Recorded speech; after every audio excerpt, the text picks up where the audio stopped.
Səncə sən düşündüyün qədər ağıllısan? Yoxsa beynin səni aldadır? İnsanlar qərarlarını məntiqlə verdiyini düşünür. Amma həqiqət tam fərqlidir. Sənin qərarlarının böyük hissəsi şüuraltı şəkildə verilir. Yəni sən əvvəl qərar verirsən, sonra ona səbəb tapırsan. Məsələn, bir insanı ilk gördüyün anda onun haqqında fikir formalaşdırırsan. Bu saniyələr içində baş verir. Sonra isə beynin yalnız o fikri təsdiqləyən detalları görməyə başlayır. Bu prosesə confirmation bias deyilir. Bu o deməkdir ki, sən həqiqəti yox, inanmaq istədiyini görürsən. Beynin səni qorumaq üçün belə işləyir. O sürətli qərar vermək istəyir. Amma bu sürət çox vaxt səhvlərə səbəb olur.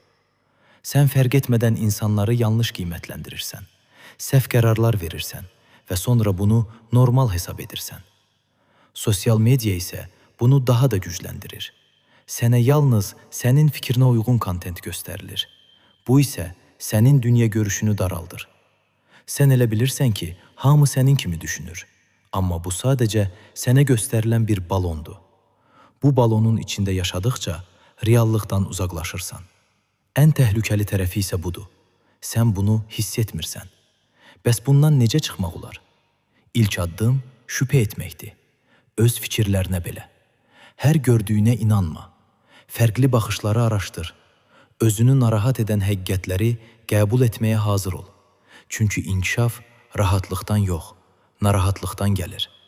Əgər sən həmişə eyni şeyləri görürsənsə, eyni insanlarla danışırsansa və eyni fikirləri eşidirsənsə, sən inkişaf etmirsən. Sən sadəcə təkrar edirsən. Unutma, beynin güclüdür. Amma onu idarə etməsən, o səni idarə edəcək.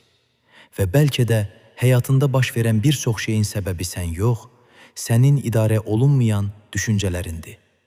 Beyond the Screen. Həqiqətin arxasına bax.